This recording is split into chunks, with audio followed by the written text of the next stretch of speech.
All right, welcome everybody to the Fuse Show. I'm excited to have our guest Thomaz Guz today. Today's topic is creating a new era of flexible use in real estate. And our tagline for the show is, we couldn't imagine a world where we could access a property in the same way we request an Uber. What if it was possible to extinguish the friction and access furnished apartments in a few clicks? Thomaz is our guest, as I mentioned. He's the founder and CEO of Nomad, which is a next generation real estate technology company that's based in Sao Paulo, Brazil, that offers apartments for rent with flexible durations. All apartments on the platform are fully furnished, uniquely designed, and tech enabled, reducing the friction from the rental staying process. On the owner side, Nomad provides a full property management solution, generating revenue and ensuring higher profits than conventional rentals. There's a surging demand for its services, with a huge volume of new investors entering the Brazilian residential for rent market. Nomad was acquired in 2020 by Loft, which is one of the top 10 prop techs in the world and the most valuable outside of China and the US. All right, Thomaz, welcome to the show. I appreciate you joining us today. Thanks, Jim. Thanks for the introduction. Thanks for the invite. I'm very excited to our chat, and good afternoon, everyone that is watching now. Excellent. So let's get things kicked off. I want to know a little bit about your business journey, and then we'll get into Nomad, kind of your role now. But tell me how you kicked off in your entrepreneurial journey. Yeah, of course, Jim. So, well, I'm graduated in business. Actually, my first part of my career was on multinationals, and so I first started at Air France KLM. It's a huge airline company. And then I went to the financial market. I went to the private equity sector. So I was just very excited with everything I've seen in the private equity sector and the knowledge I could absorb on that time. And I remember since the first day I started working, I just couldn't feel well working for others. So I just thought with myself, I need to have my own business. I need to create my own enterprise. I need to create more value to the world, doing the things I believe, and with more autonomy. So it was like a click since I was a young worker. So this was like around when I was 20, 21. I already felt that click, and I always was wondering, what could I do? So what could I do as an entrepreneur? And a lot of ideas were passing on my mind. So I have until now I have like maybe 15, 20 new different business ideas of what I could construct. And then when I was with 24 years old, 24, 25, I was working at ADP. There's a multinational from US, actually, on payroll. And then I was working as an executive. So I was a salesperson after my experience on private equity. And I was actually very well paid executive. I kind of liked what I did, but what I used to do, but not so much because I wasn't an entrepreneur. And then I met Fabio. Fabio is the co-founder of Nomad. And basically what Fabio used to do on that time, that he used to rent one apartment from his wife. So she basically had one apartment investment, and then he used to rent on Booking.com, on Airbnb, all this kind of things. And then he was doing like a lot of money with this one apartment. He could create a good experience.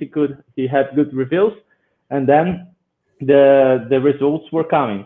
And he knew I was just passionate about entrepreneur, and he showed me what he was doing. And when I saw that, I kind of felt one pain that I used to have when I was traveling worldwide. So just one step back, I lived in Madrid for a while, I lived in Vancouver for a while, and I always was a huge fan of trips.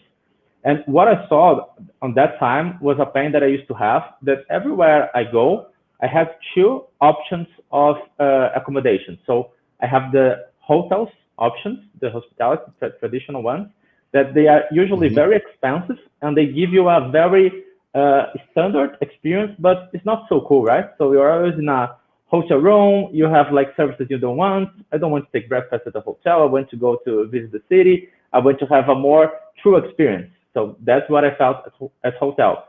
And then on the other side, we have Airbnb. That is great, but in the same way, you don't have that standard, right? Each time you go, you see a different experience. So you have a lot of different landlords that gives you different experience on Airbnb totally. side.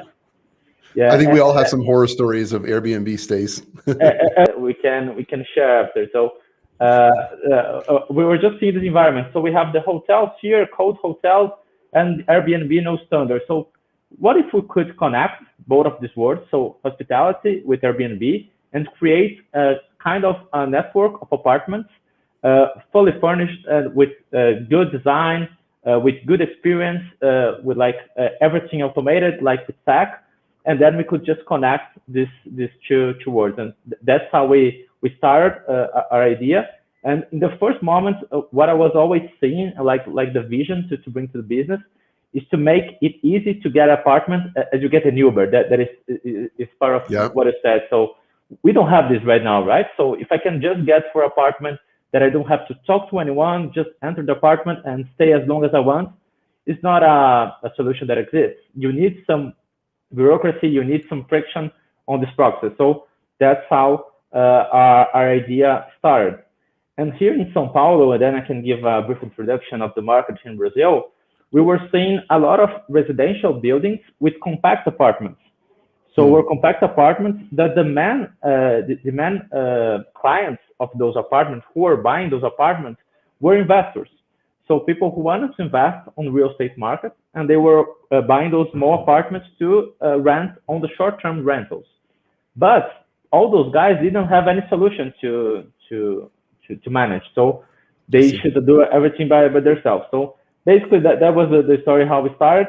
And what is very nice to tell about my journey as an entrepreneur, that we started very small. So we see a lot of startups now that start like with seed fundraising, like VCs, and like maybe a few $1 million to start. I believe we started around $1,000. Wow. Something like this. Yes, it's that small, like $1,000 to $2,000. I love that. It's not about that we didn't have, but we always want to be like very bootstrapped in everything we do. So let's prove some business that can pay itself very quickly. It's crazy, right? That's amazing. Yeah. So basically, we started with one apartment that was from Fabio's father. So it was kind of this part of house. And then with this one apartment, we started renting on Booking, on Airbnb, giving a good experience. And then we could generate some cash with this one apartment. So that's how we started. So we didn't invest much, and then we could earn some profit on that one apartment. And from our side, it was like a property owner who had 7 apartments.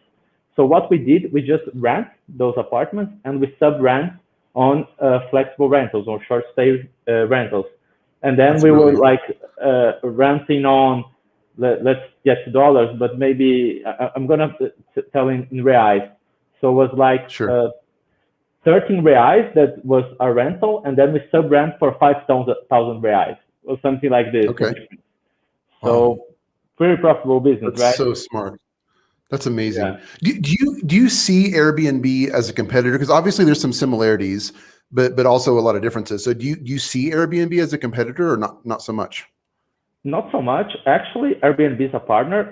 Airbnb is a channel from us. So we use Airbnb to rent our properties.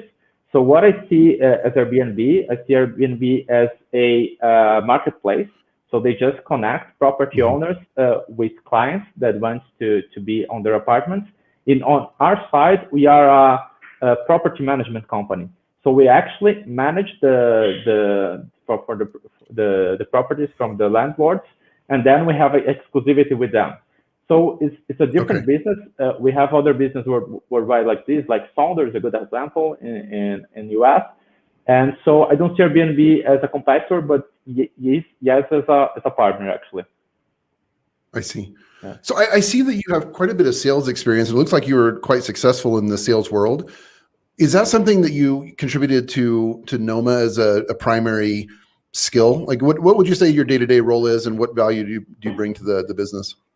Yeah, that's a great question, Jim, because that's something that I say a lot. And actually for everyone who wants to be an entrepreneur, needs to know that.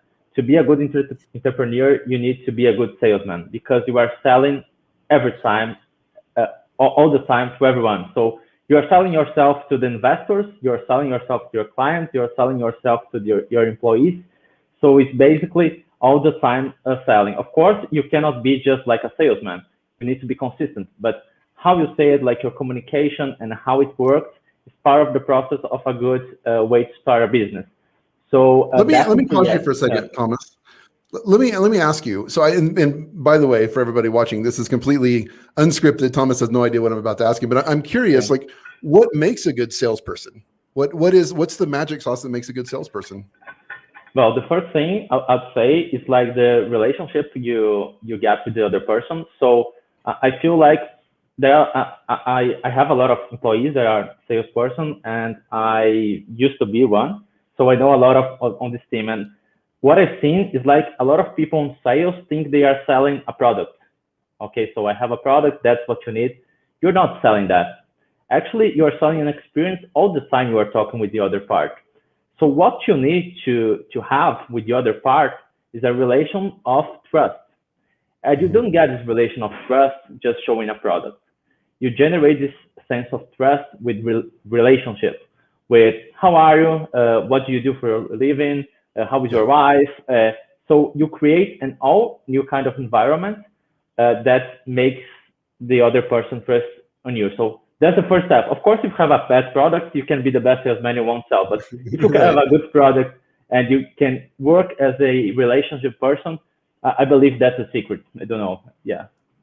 So was your experience selling at ADP in person, or was it remote? Because like this whole like selling on Zoom is so different, and you have the like it is better than nothing. It's better than a phone call, but we experience lags, and it's complicated. So what has your experience been in selling in person versus remotely?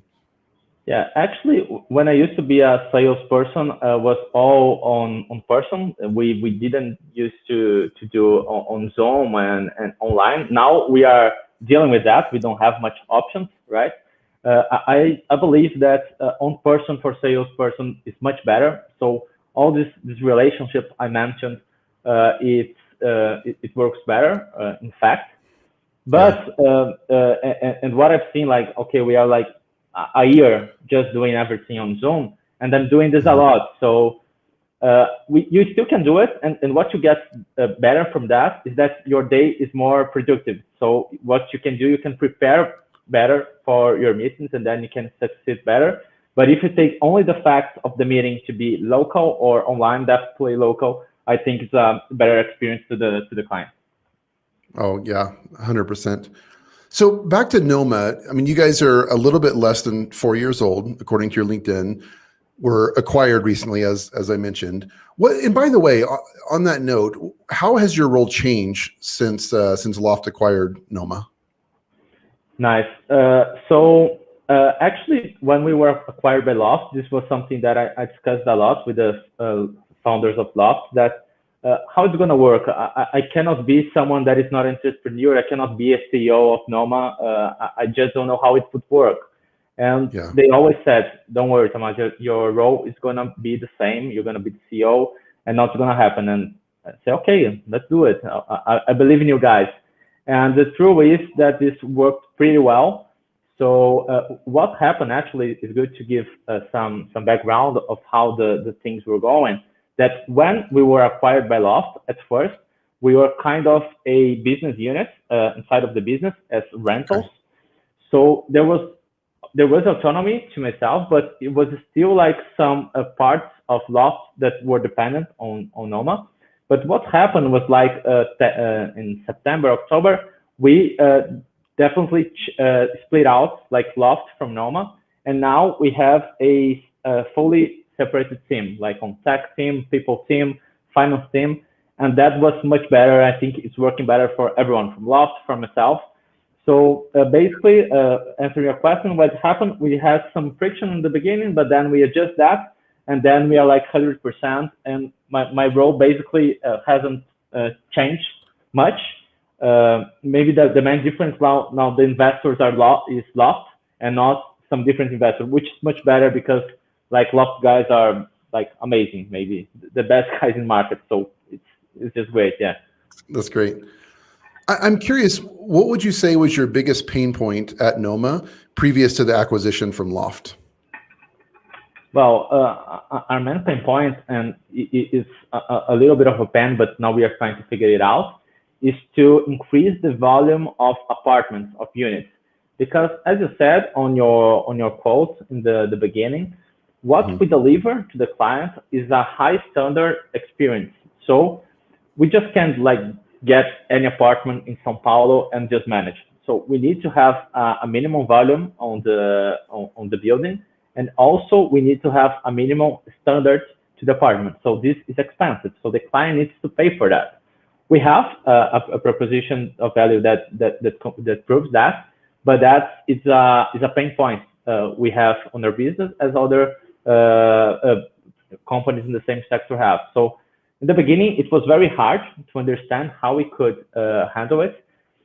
So this was maybe the one of the main pain points, and this was combined with the fundraising challenges. So when you are an entrepreneur by yourself, you have to know how to fundraise. Probably if it was like 2 years ago, with the knowledge I have acquired in the last years, it would be easier. But at that time, I wasn't ready for that. I've never did a fundraising before. I didn't know exactly about the fundamentals, the unit economics. So that was also one of the pain points. So that I would say would be the main obstacles we had before Loft acquisition. Okay. You know, one of the things that, speaking of the acquisition, that comes to mind, I love talking about culture. I think it's so incredibly important. And I bring it up just about every show. And I'm curious, so through the acquisition, I mean, obviously you had an established culture. The business Nomad had been around for some time previous to the acquisition by Loft. How has the culture changed in that process, sort of going from autonomy as a business kind of under the umbrella of Loft? That's a great question, Jim. Actually, first of all, what we've seen when we were on negotiation with Loft is that the founders of Loft saw that we had a very similar culture, of course, with different terms, but we saw like a very similar culture in both companies, and this actually happened. And what we conduct after the deal is that, Nomad, you should keep your culture. We're gonna keep our culture. We know that we have like some very similarities between, and just keep focusing on that. So that's actually what happened. We have some part as a group that we have some interactions, but as we had this kind of acquisition that we can really separate how the stakeholders deal with it and how the culture works. So when we have our pillars of culture is different from Loft, similar but different, and we could really preserve what we have as culture. So answering your question, no, actually there was no change on culture on Nomad. But what was good is that I learned a lot with Loft people. So I just tried to get the best of the cultures they have to get to Nomad. And I think Loft did this too in a different level, because Loft is a much bigger company than Nomad right now. But this was like an exchange, but we haven't changed what we construct in the last few years before Loft acquisition. I see. And on that topic, on the topic of culture, what advice would you have for founders who are building companies and adding more and more staff members to their team in terms of building culture? I think it's such an ethereal thing, and it's hard to pinpoint what is culture and how do we build that. And what would come to your mind in terms of advice for founders? Perfect.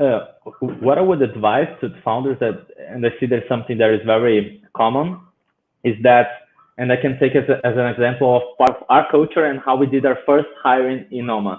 Our first hiring, I think I spoke with like 20 different persons. From these 20 different persons, we've had like 5 finalists, and then we had a case, and then we found one person that we could hire.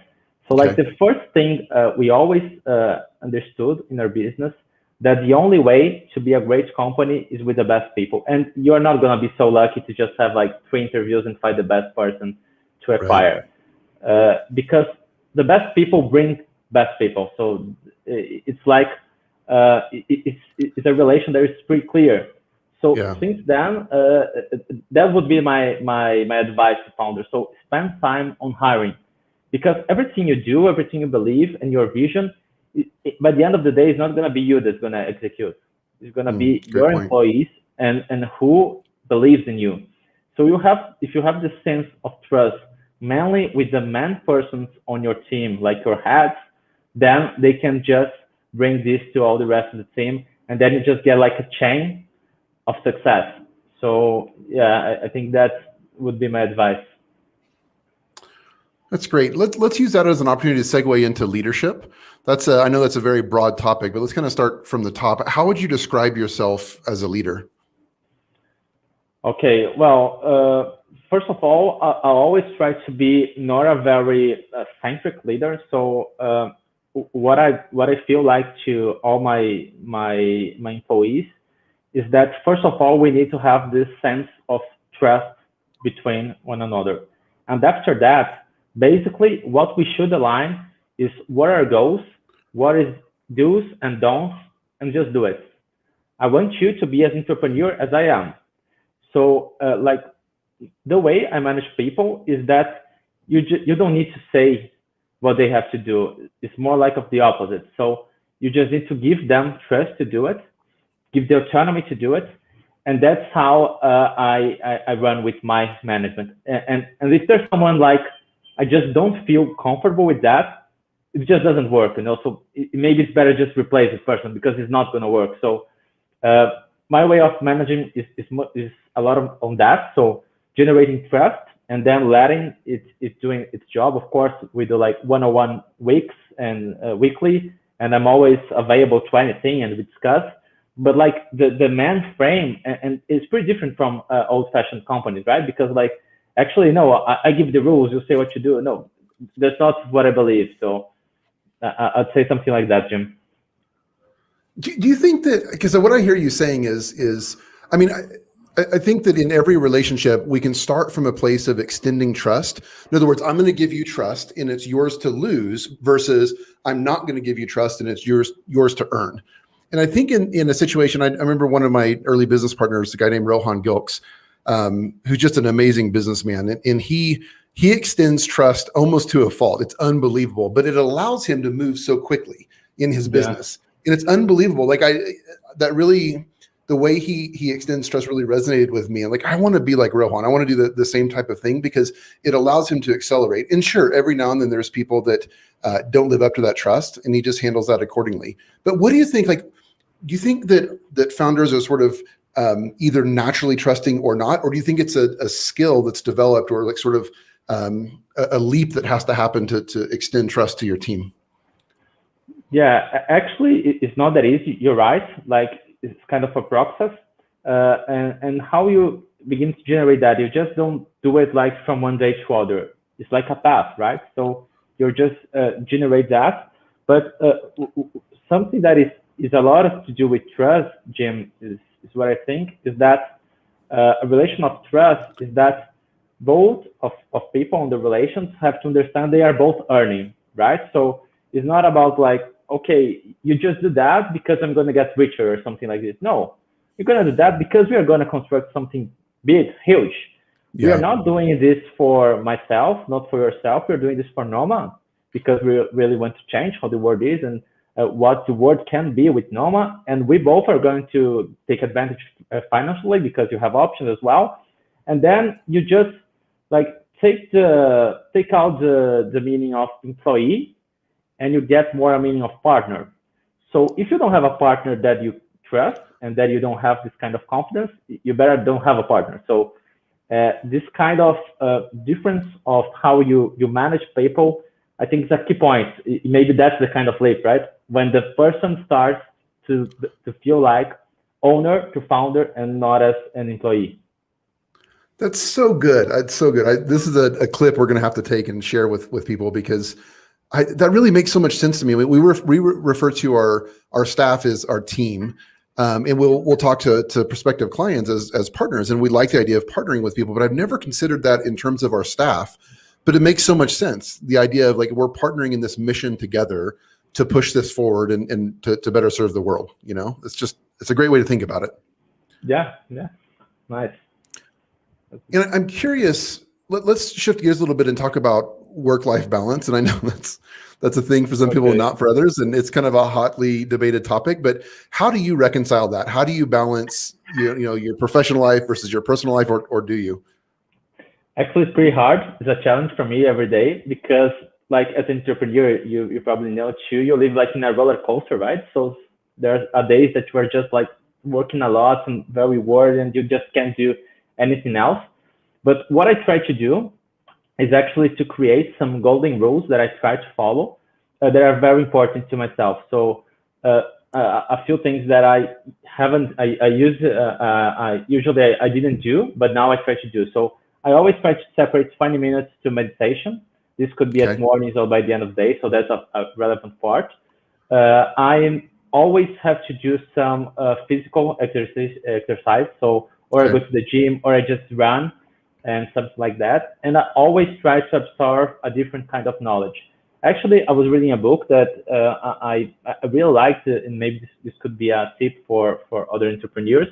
But they say that there's like, when you wake up, you have like a 60 minutes to-dos that can change your day. So you just do 20 minutes of exercise and sweating a lot, like you just run or do something like this.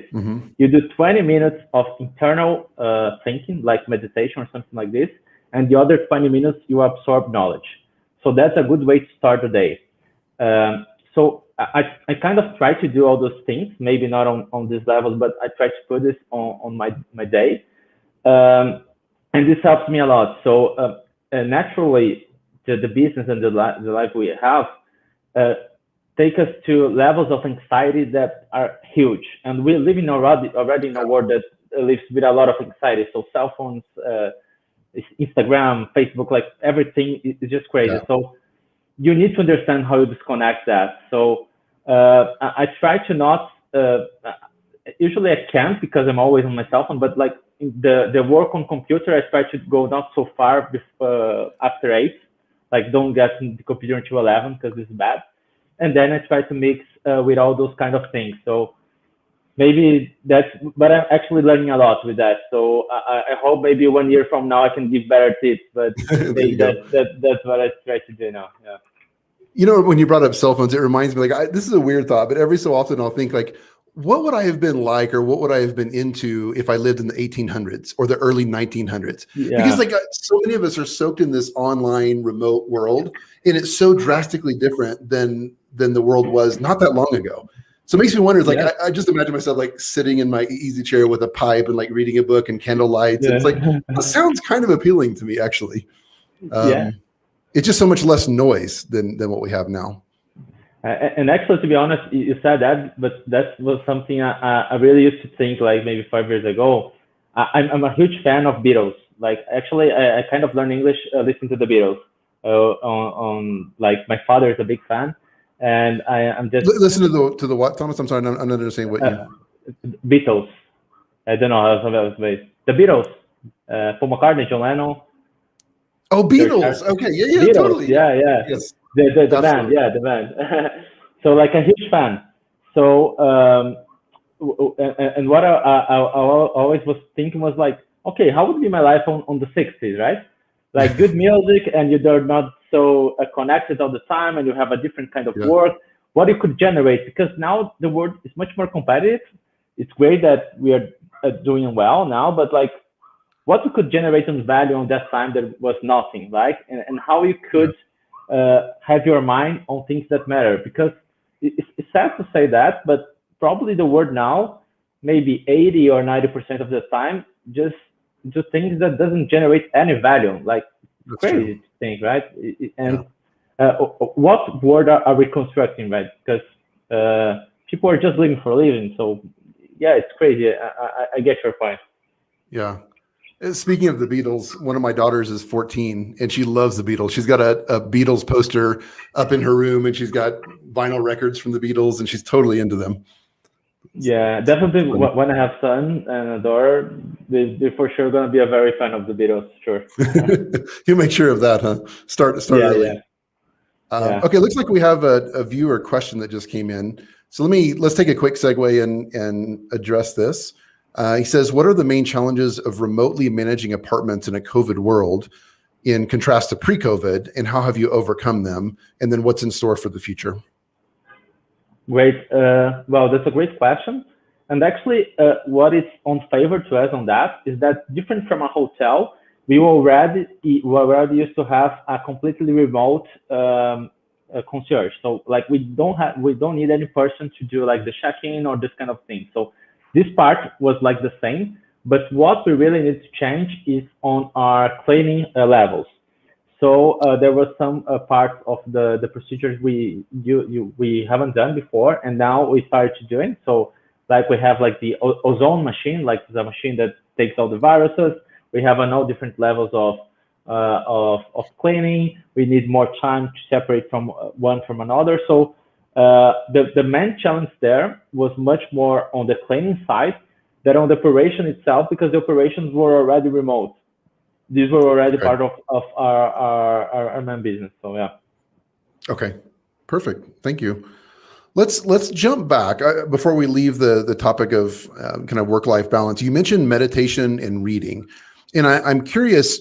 I think a lot of people define meditation differently. It just means different things to different people. So I'm curious what that means to you, and then I'm also curious what kind of reading material you're into right now, or what you're learning that's sort of off topic. Okay. Well, first of all, for meditation, actually, what I do, I like more the guided meditation. So Okay. basically, I don't know if I can say here, but like I use an app that does that. And basically, on that app, what I really like of it is that they have different kind of subjects that can help you out. So they have like topics from anxiety, they have topics for lack of sleep, they have different kinds of topics, and then you do like a course on that.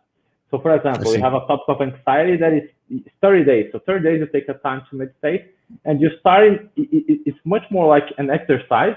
So when people meditate, I believe meditate's not only for the 15 minutes you are doing that. It's actually a training from how you deal with your life. So how you deal with your thoughts. So that's kind of my feeling about meditation.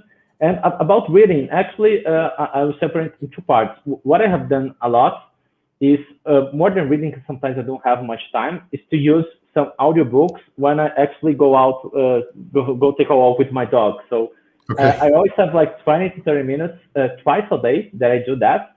And if I just go walk to my dog, I just feel like I don't produce anything. So what I do actually, I just got some short audiobooks that was like 15 minutes, and I actually read or listen to 2 books per walk. So in a day, I had like 4 different subjects that I've learned. So that's something that's pretty relevant.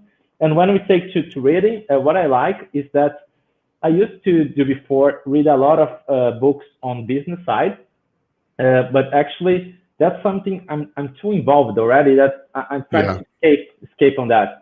So actually what I like to read is some books that doesn't have anything to do with that. So one book now I'm actually reading again. I read that when I was like 15 years old, 16 years old. I don't know the translation in English, but is the Sophie's Word. It's basically all the storytelling of the philosophy.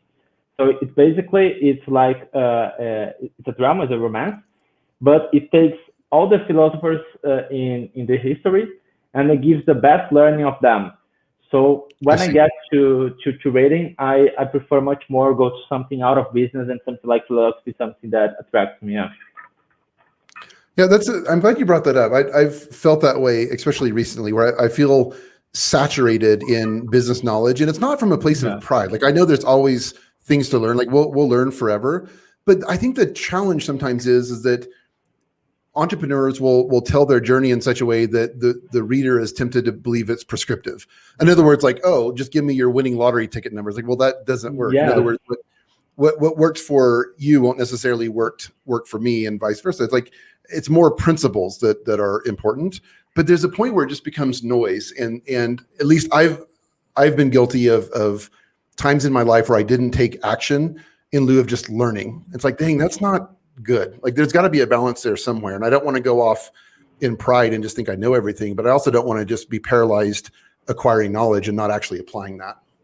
Yeah. Oh, actually, that's great you're saying that, Jim. And also as a tip to the viewers and who wants to be an entrepreneur, it's as you said, like what is more seen like in books and like social media and everything is like the person knows all the receipts to be like a good entrepreneur, right? So you do that, you do this, and you're gonna succeed. That's crazy. And if people buy it, that's what's crazy. People buy it. People think that, okay, I'm gonna do that. It's not about that. You just have to execute, and then you're gonna learn by your mistakes. So understand that. So instead of wasting your time, it's not only a waste of time, of course, a lot of good knowledge there, but you should much more focus on empirical learning than in learning from just people who want to earn money from what they're saying, right? So, yeah, of course. Yeah. That reminds me too, and I don't think we talk about this enough in the entrepreneurial circles, is that I feel like a lot of founders that are successful, it's as a result of just not giving up. You know, when the going gets tough, and it always gets tough. And there's I'm reminded of a meme, and I bring this up fairly often, but there's this meme of this guy that's tunneling underground, and he's got a pickaxe, and he's digging and tunneling, and he's going all around, and he's right at the edge of getting to the diamonds. And you can see there's a sort of a narrow wall of dirt that's preventing him from getting to the diamonds, and he turns around and quits. It's like you've put out all of that effort, all of that time, all of that energy, learned everything that you've learned, and you get to the very edge of success and quit. It's like, dang, and I've done that in my life multiple times in different careers even. It's like, I want to remember that, you know, because how many founders have gotten right to the edge of that tipping point of success and then just quit?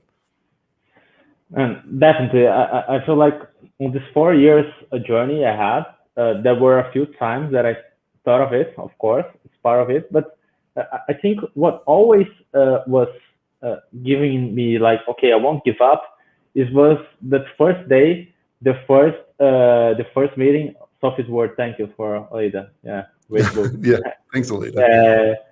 And like, what was always like giving me a more trust of what we're doing, I think were two things. First of all, you have to believe in yourself. If you don't believe in yourself, you're gonna give up because, okay, like I can't do it.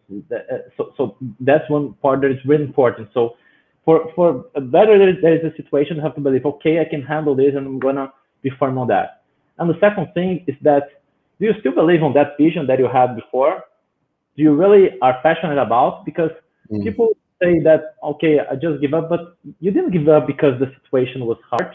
Maybe because of that, but maybe you just stopped believing.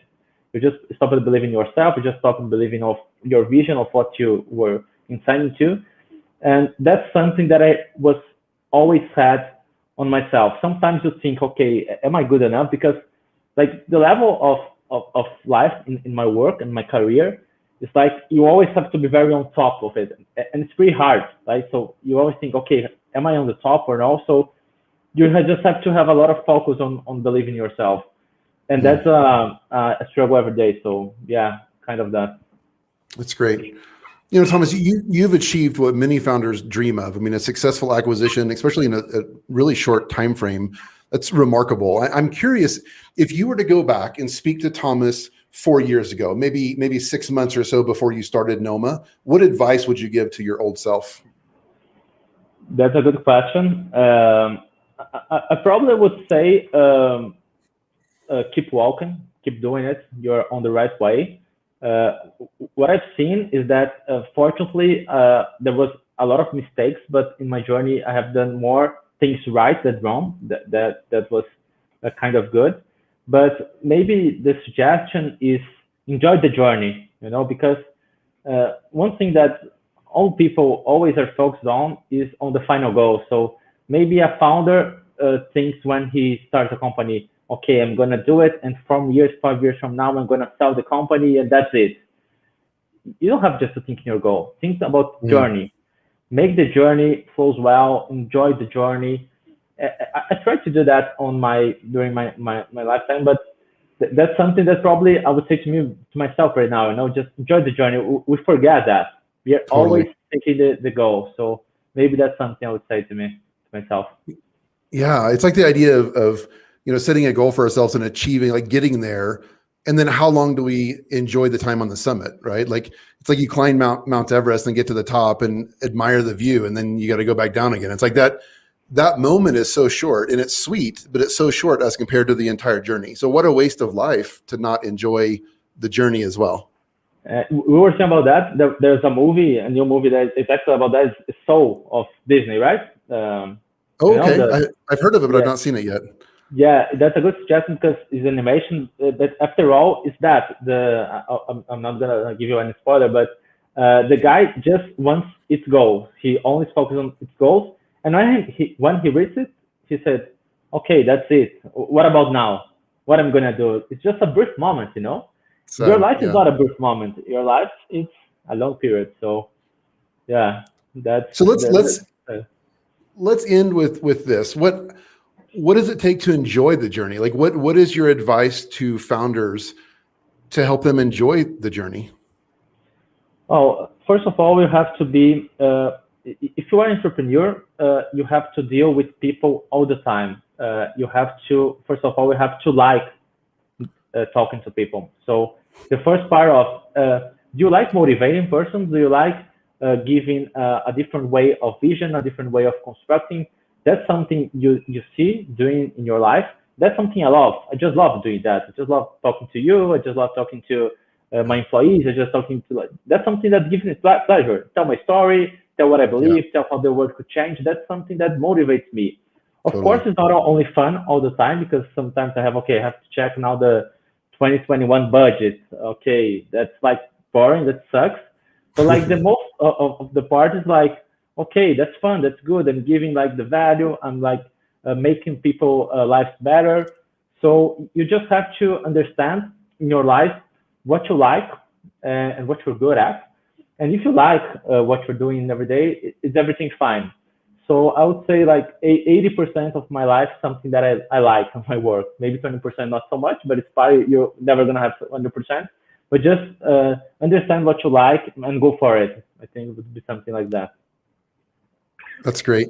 Well, Thomas, I know you're a busy guy and you have an appointment here shortly, but I really appreciate talking to you. I feel like that I could just keep talking to you for hours. This has been a pleasure. So I'm grateful for the time that you took to speak with us today.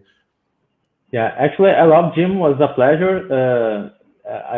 For sure, I think we could speak like hours more about a lot of different stuff, different things, more about the business, more about the entrepreneur life. And it was a pleasure, man. It was great talking to you guys. And Absolutely. thanks for the invite once again. Absolutely. So when I'm in Brazil next time, let's get a cup of coffee, or if you come to the US, then let's definitely get together. Of course, and definitely you're gonna stay at Nomad when you come, right?